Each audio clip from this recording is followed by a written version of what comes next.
Bonjour. Bonjour à tous. H-tendre et tête de bois, ça vous dit quelque chose? C'était il y a longtemps, c'était il y a 50 ans à la télé, c'était avant, du temps du twist et du brushing parfait, du temps de la jeunesse insouciante, du temps du plein emploi.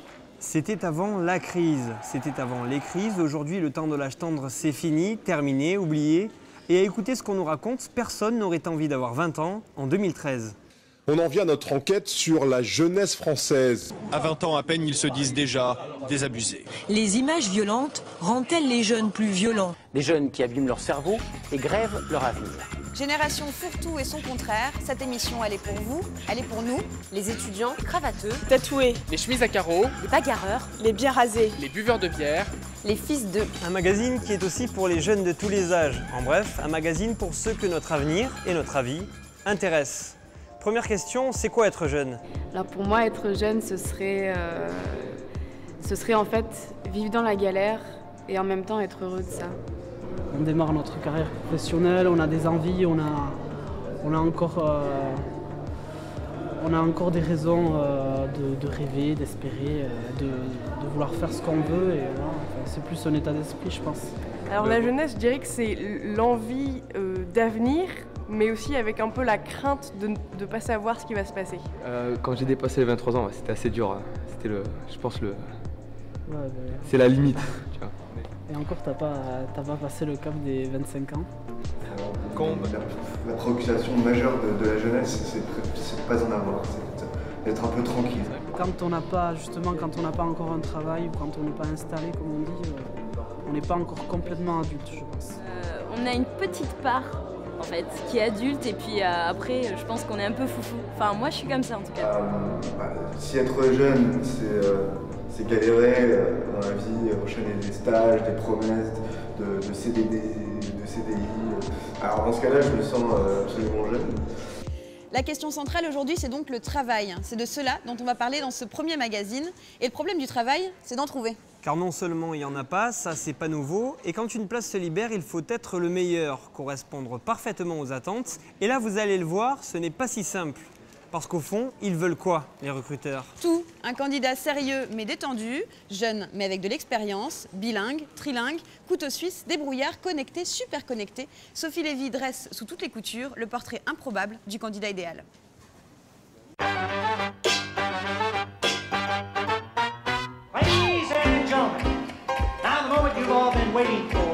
Le premier critère, ça avait déjà la motivation et l'envie de travailler. C'est quelqu'un qui va à fond, qui peut rester 1 heure ou 2 de plus au bureau quand on doit finir un projet. Le respect des horaires, la justification des absences. Quelqu'un de dynamique, tourné vers l'action et motivé pour avoir une vie un petit peu différente. Prêt à aller dedans jusqu'au bout et puis aussi à rigoler. Très dynamique, très souriant. On peut être détendu sans y être sérieux en même temps. Il va falloir effectivement avoir un niveau minimum en sport. Ça va être la personne qui va forcément correspondre aux attentes sur le savoir-être notamment, qui sera aujourd'hui le plus important, plus que le savoir-faire. Connaissant des compétences en Java et sinon des développeurs sur du .NET ou du C# ou du C++.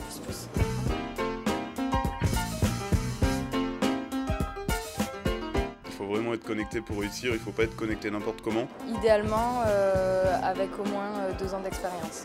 L'expérience aujourd'hui, on accepte des débutants sur certains postes quand les entreprises sont en capacité de former. Les langues les plus demandées qu'on a actuellement, c'est l'anglais, le portugais et le chinois.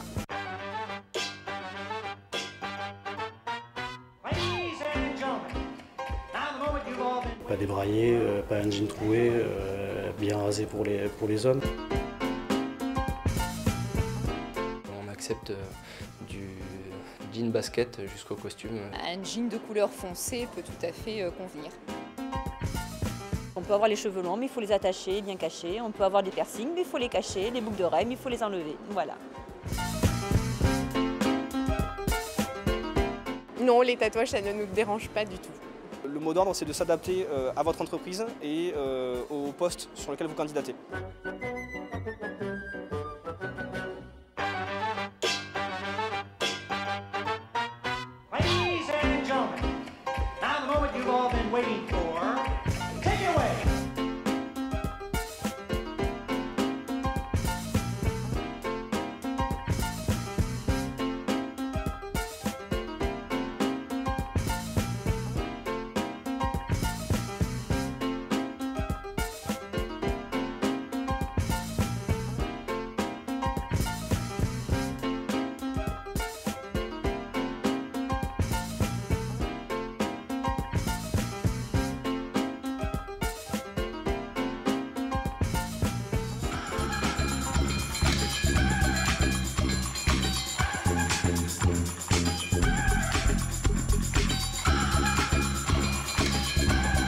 Avoir 20 ans, c'est avoir débarqué dans la vie avec ce bruit-là.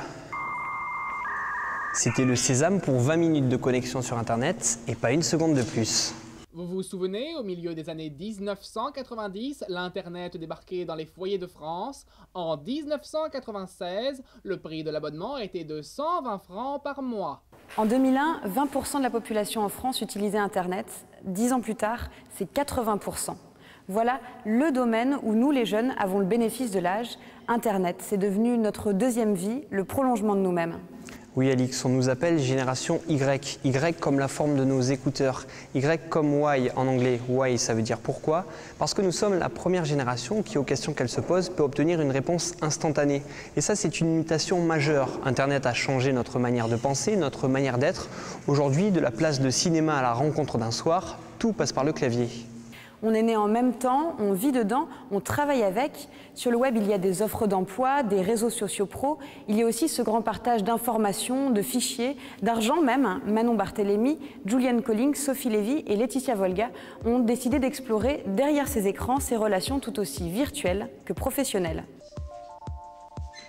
Pour trouver un travail, être bien visible sur Internet est primordial. Nous avons montré à Camille Berthaud, experte en réputation sur le web, des vidéos de jeunes diplômés qui osent postuler autrement. Alors Camille, je te propose de regarder la vidéo de Martin Jubert, il a 22 ans, il est directeur artistique, graphiste en freelance et grâce à Twitter, il a trouvé une petite amie, un appartement et par 3 fois un travail. Je te propose d'écouter son témoignage. C'est vrai qu'à la base, Twitter n'était pas du tout fait pour être un outil de recherche de travail ou même de travail.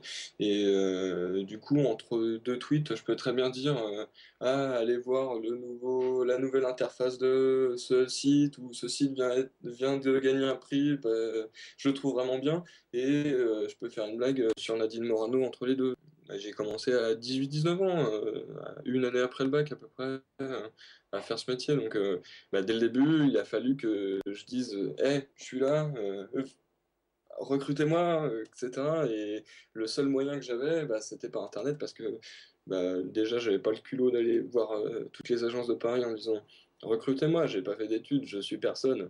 Et pourtant, vous devez me prendre. » Non, voilà, mon seul moyen, c'était de le faire avec humour et par Internet. D'après toi, quels sont les réseaux sociaux indispensables maintenant pour trouver du boulot? Alors les indispensables, je dirais que c'est les réseaux sociaux professionnels, donc comme LinkedIn et Viadeo, et après en fonction des domaines d'activité dans lesquels on veut trouver un stage ou trouver un emploi, il y a des réseaux sociaux comme Twitter par exemple qui sont pleins d'opportunités. Alors Camille, maintenant je te propose de regarder des CV vidéo originaux qui ont fait le buzz sur Internet. Elles ont été faites par des jeunes qui cherchaient à se faire repérer par des recruteurs. Celle qui est hyper souriante. Celle qui est toujours prête à relever des défis. Celle qui a même pas peur. Et je suis diplômé et je veux travailler. Mais qu'est-ce que t'attends? Recrute-moi bon sang. Je suis dynamique. J'ai l'esprit d'équipe, j'ai de l'ambition et de la motivation. Moi je suis plutôt séduite, alors plus ou moins en fonction des CV qu'on a regardés. De manière générale, je trouve qu'un CV original c'est une super idée, c'est vraiment un outil hyper sympa pour se démarquer. Le dernier qu'on a vu, le CV de Michael, qui était quand même assez osé et assez péchu, qui a fait à l'époque un petit bad buzz sur Internet, mais finalement aujourd'hui il en est à quasiment 300 000 vues sur YouTube et a priori il a trouvé un emploi. Donc finalement, est-ce que c'est pas un risque à prendre? Ça se discute. Cette fois-ci, on va passer à Jérémy Galliot. Il a 24 ans et lui, il recherche un job en tant que chef de projet web. Et pour son CV vidéo, il a décidé de se mettre en scène sous forme d'une animation, d'un jeu vidéo. Je te propose de regarder. Allez. Ce que j'ai cherché en mettant mon CV sur les réseaux sociaux, c'était un petit peu faire parler de moi, essayer d'avoir un buzz. Et donc ça a eu lieu. J'ai eu une dizaine de contacts. Il y en a 5 où il y a eu des suites. 2 qui ne sont pas finalisés et 3 où en fait on me proposait un stage à la fin. Les raisons qui m'ont été données, c'est une, pas assez d'expérience, 2, que j'étais relativement jeune. En fait, le stage a remplacé, je pense, dans pas mal d'entreprises et d'agences, le CDD qu'il y avait avant en fait. Quelles sont selon toi les clés pour avoir une bonne e-réputation? Alors, pour terminer par un chiffre, aujourd'hui, c'est 8 recruteurs sur 10 qui googlisent les candidats avant de les recevoir en entretien. Donc ça montre bien qu'aujourd'hui, on se doit d'avoir une identité numérique irréprochable, ou du moins construite sur Internet. Et donc, comment on se construit une identité numérique? Dans un premier temps, on se crée du contenu. Donc, on se crée des profils sur des réseaux sociaux professionnels comme LinkedIn ou Viadeo. On se crée éventuellement un compte Twitter. On peut se créer des CV en ligne à travers des plateformes comme Do You Buzz, par exemple. En fonction des métiers que l'on recherche, on peut également créer un blog. Ensuite, la seconde partie, c'est d'animer tout ça. Et le troisième et dernier point, être capable de savoir ce qui se dit de nous en temps réel, ou du moins assez rapidement, et réagir si jamais il y a des choses négatives qui se disent sur nous. Quand certains restent seuls devant leur écran, d'autres se mettent à plusieurs pour concrétiser leur objectif professionnel. Ici, à Romans-sur-Isère, dans cet ancien pavillon, une boutique de vêtements bio. Modétique a été fondée il y a 6 ans par 2 frères, Thomas et Grégoire Huriez. L'idée, c'était de proposer une mode plus éthique, avec des matériaux comme le coton bio, le chanvre, le lin, et des filières plus locales ou des filières issues du commerce équitable. Résultat, vous pouvez porter bio, des pieds à la tête, sous-vêtements compris. Même les cintres sont en carton recyclé. Pour financer leur projet de magasin, les 2 frères ont choisi l'option traditionnelle, la banque. Thomas et Grégoire ont maintenant un nouveau projet, créer une marque de jeans et baskets made in France, 1083. 1083, c'est exactement le nombre de kilomètres qui séparent les 2 villes les plus éloignées de France. De Port-Spoder en Bretagne jusqu'à Menton, dans l'extrême sud-est de la France. Tout sera produit à l'intérieur de l'Hexagone, à moins de 1083 km de chez vous. Cette fois, leur banque, c'est la communauté du web, c'est le principe du crowdfunding, traduire le financement par la foule. C'est un énorme coup de pouce parce que les jeunes au niveau financement, il n'y a que les banques qui peuvent les aider quand ils ont des projets comme ceux-là. Et du coup, les banques, elles sont assez réticentes en ce moment. La banque, en fait, quand on négocie un prêt de la banque, on négocie qu'avec le banquier. Alors que là, c'est un peu comme si on négociait avec tout notre réseau, plus le réseau d'Internet. Du coup, ça permet de créer plein de petits projets. Et après, il y en a bien sûr qui aboutissent pas, mais il y en a quand même pas mal qui aboutissent et ça permet de créer après son activité et de se développer. Le crowdfunding a le vent en poupe. En 5 ans, ce mode de financement alternatif a réuni en France 12 millions d'euros pour 1 million de projets réalisés. Chez nous, il existe 25 plateformes pour mettre en relation investisseurs potentiels et porteurs de projets. Des projets aussi différents que participer à la rénovation d'un bâtiment historique comme le Panthéon, créer des jardins sur les toits de Paris. Du social à l'écologie, en passant par la santé ou le patrimoine, sur la toile, tout est possible. Explication avec Adrien Aumont, créateur de KissKissBankBang, l'un des pionniers en la matière. Le fonctionnement, les règles du jeu sont basées sur 2 contraintes. La première contrainte, c'est la règle du tout ou rien. Je dois réussir à obtenir l'objectif financier que je me suis fixé. J'ai besoin de 5 000 euros. Si j'obtiens 4 500 euros, l'argent est rendu aux internautes et je n'obtiens rien. C'est la première contrainte. La deuxième contrainte, c'est que il y a une durée de 90 jours maximum pour atteindre cet objectif financier. Et en fait, ces 2 contraintes sont vertueuses. C'est-à-dire, à partir du moment où j'ai un objectif à atteindre dans une durée précise, je me bouge en tant que créateur pour mobiliser ma communauté. Et ma communauté prend conscience de l'urgence, entre guillemets, et se mobilise à son tour. Selon les plateformes, il existe diverses formules. Prêt, investissement ou simple don. Pour se lancer un seul moteur, la confiance en soi. C'est qu'au quotidien, ça parle très peu d'argent, tout ça. Ça parle de soutien, d'accompagnement, de solidarité, de lien social et de confiance en soi.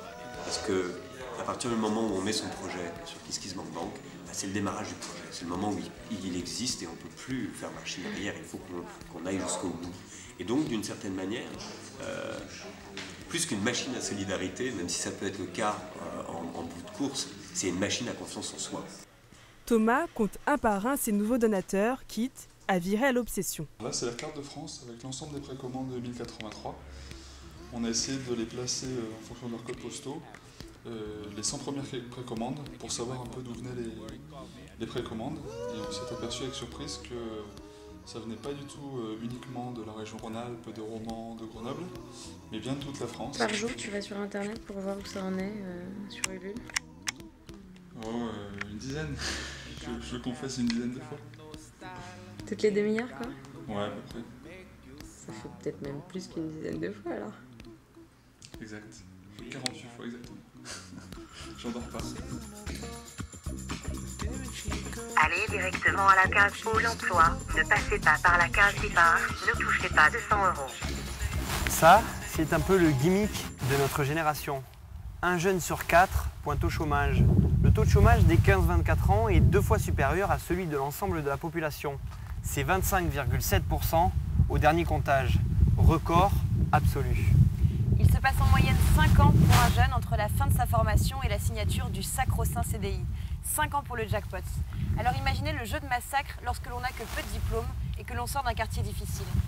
Alix, avec Louis Sibyl, vous avez pu pénétrer un club de moins en moins fermé, celui des jeunes chômeurs issus des zones dites sensibles.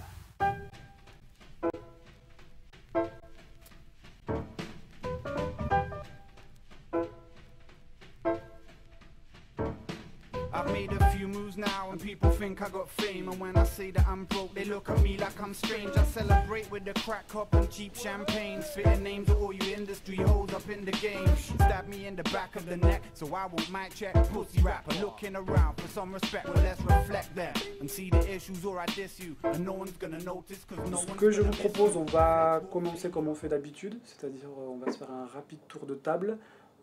Pour que vous puissiez nous dire un petit peu ce que vous avez fait depuis notre dernier rendez-vous, les entreprises, les nouvelles que vous avez ciblées, les entretiens que vous avez passés. Quand vous me l'avez appelé, mardi. Oui. Et je vous ai dit comme quoi je partais là-bas pour oui, voir oui, l'adresse, le lieu. Ça, c'est très je bien. pars toujours en avance pour savoir où ça se trouve. Très bien. Ça se passe comment, comme ça j'ai pas trop de difficultés à partir après. Ça, c'est très bien. C'est vrai que voilà, ce qu'a fait Assine, le fait à un moment de faire un repérage avant de se présenter à l'entretien, voilà, ça évite de ne pas être en retard et finalement le jour J, quand même, ça vous enlève un stress. C'est dur d'avoir un CDI. Quand tu as un CDI, il faut t'accrocher. Ça allait vite en plus. C'est vrai que vous, ça a été... on a préparé l'entretien et c'était... Finalement, de suite et ouais. Christophe, on passe à vous. Vous enchaînez les entretiens, vous là. Donc du coup, oui, j'enchaîne. Voilà, là c'est parti. Je pense que là, d'ici une semaine, on ne vous voit plus. J'espère bien. Mais... j'ai eu des entretiens avec des crèches, donc pour un CAU et tout ça. Oui, pour les contrôles. Donc par rapport à ça, je leur ai expliqué mon projet. Le projet, c'était de... Donc là, je passe mon concours d'aide-soignante. Ici, je l'ai. Ce serait un tremplin, en fait, avec 2 modules. Ce serait passer auxiliaire puriculture. Donc ils étaient intéressés. Je ne sais pas ce que vous avez fait, du coup, vous, suite à vos entretiens. Est-ce que vous l'avez fait? Oui, à chaque fois. Enfin, donc j'envoie un mail ou très bien. Pour remercier de m'avoir reçu. Très bien.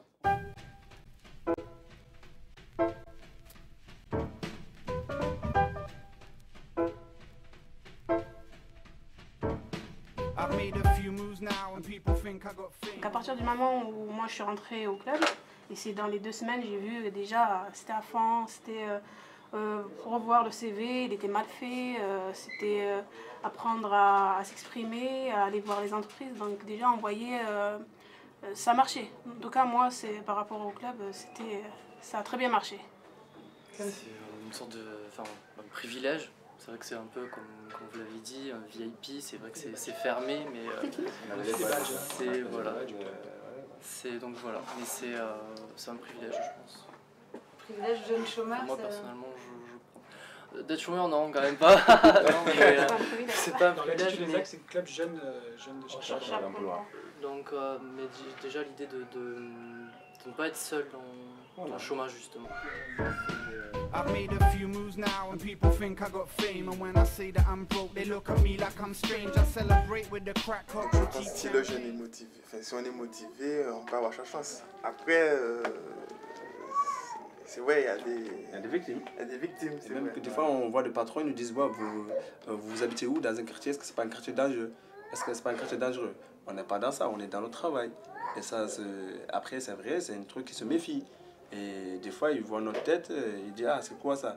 Voilà. Et personnellement, il y a certains trucs, ça blesse un peu. Donc du coup, même c'est vrai que quand on est dans un quartier dit sensible, bon, c'est vrai qu'on a des images ou autres qui sont collées dessus. Donc c'est difficile à assumer, enfin, à argumenter, enfin, à se recouvrir en fait, et démontrer ça. Mais voilà, mais c'est vrai que maintenant Pôle emploi fait que des jeunes dans les quartiers sensibles peuvent trouver du travail. Il n'y a pas les autres gens qui habitent au centre-ville avec nous dans le club. Il n'y a que les jeunes qui habitent dans le quartier qui ont du mal un peu à trouver du boulot. Et je pense que c'est le même petit sac. Ils essayent. Si vous voulez, Pôle emploi, ils essayent de faire... nous aider. Mais d'un autre côté... c'est dans un cage. On est fermé. C'est trouvé, mais les gens qui sont ici, ils restent là. Quoi. Je pense que c'est pour ça. I've made a few moves now and people think I got fame. And when I say that I'm broke, they look at me like I'm strange. I celebrate with the crack cup and cheap champagne. Spitting names of all you industry. On en a parlé, ça. C'est-à-dire qu'à chaque fois, quelque part, vous avez un contact et que la personne vous a accordé finalement un petit temps d'échange, que ce soit sous forme d'entretien ou ne serait-ce que même comme ça, sur du spontané. À un moment, verrouillez bien votre passage. Et c'est vrai que si à un moment vous avez les coordonnées mail de l'employeur, vous voyez, vous rentrez chez vous. Encore merci par exemple de m'avoir reçu et vous replacer par rapport au cadre. Ça permet en même temps de montrer, si vous voulez, un petit peu plus. Des fois, ça fait la différence.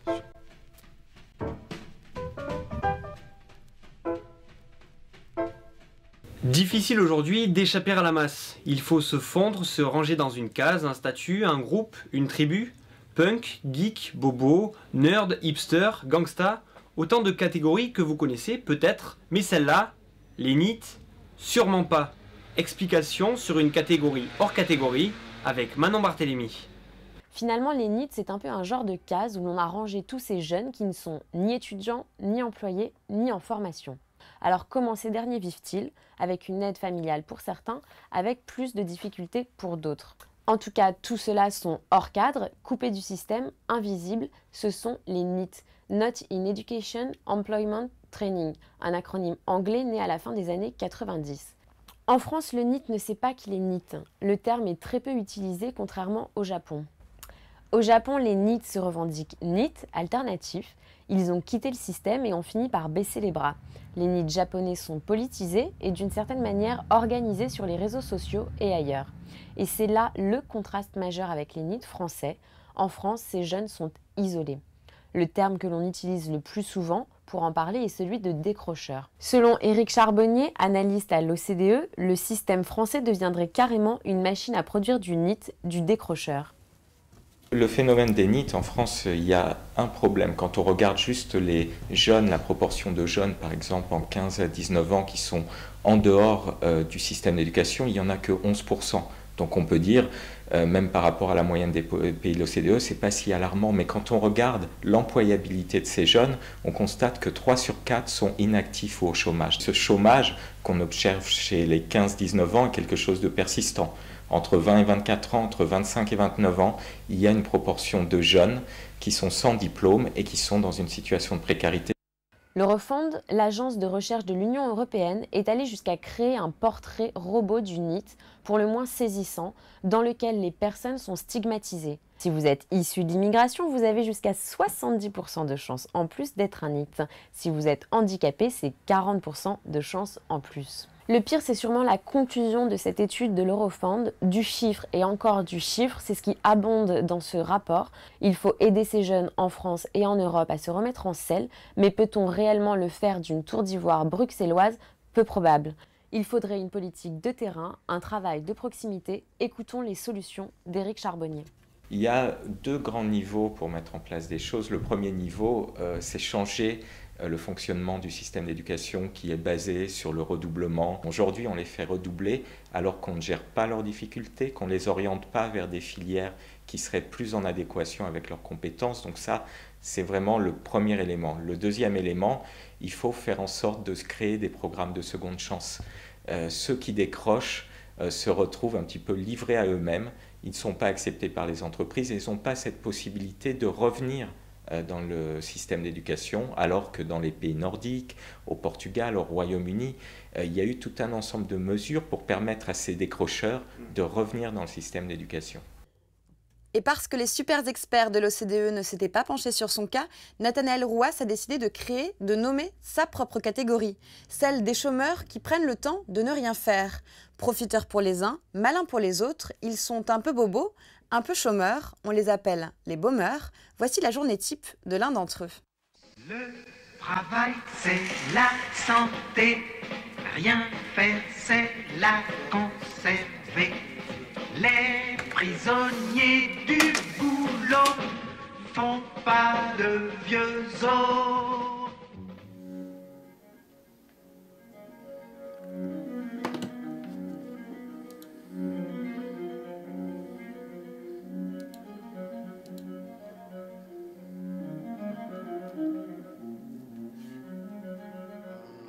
Bah déjà en fait le matin, c'est pour ça que j'ai mis le truc.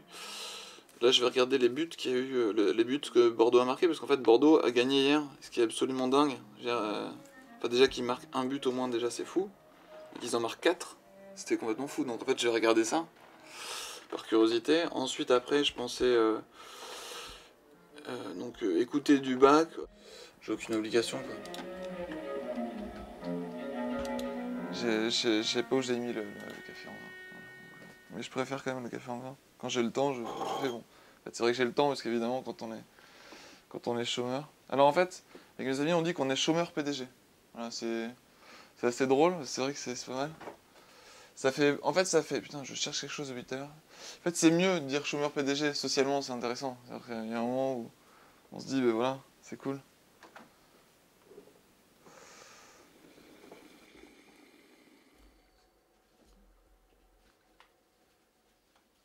Donc j'ai 29 ans, j'ai donc une licence de Sciences Po, une licence de droit, un master de droit public, un autre master 2, donc de droit de l'urbanisme, de la construction et de l'immobilier, donc un truc de promoteur et de gens qui aiment bien ça, voilà, la promotion, tout ça. Et après donc un master d'urbanisme. Suite à ces études-là, en fait, je me disais, mais voilà, tu vas avoir un métier. Enfin, en gros, tu vas faire un truc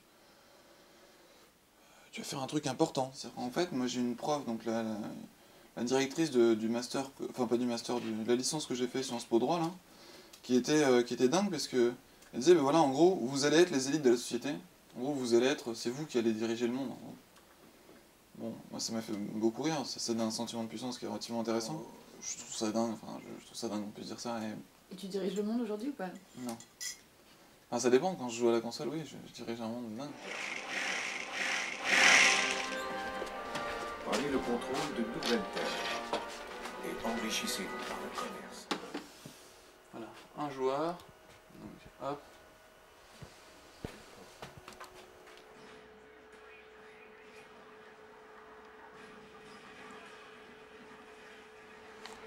C'est vrai que le fait de jouer à ce jeu comme ça permet de...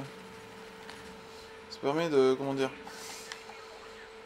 En fait, c'est pas vraiment d'échapper à la réalité, c'est plus que ça permet de prendre du plaisir dans un moment où, en fait... je sais pas comment expliquer. On est obligé de faire plein de choses tout le temps. En fait, si on y réfléchit, il y a plein de trucs dont on n'est pas obligé, en fait. Il y a plein de trucs qu'on n'est pas obligé de faire. On croit juste qu'on est obligé parce qu'on a l'habitude, parce que socialement, voilà, c'est...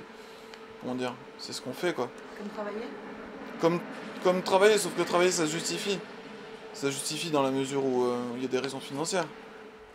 Le boulot m'a fragilisé dans la mesure où j'étais toujours dans un truc où en gros je voulais... comment dire je faisais justement, j'étais toujours dans l'obligation en fait. En fait, à un moment donné, j'ai plus supporté quoi. Et du coup, j'ai mis fin à CDI à cause de ça. Moi, être en CDI,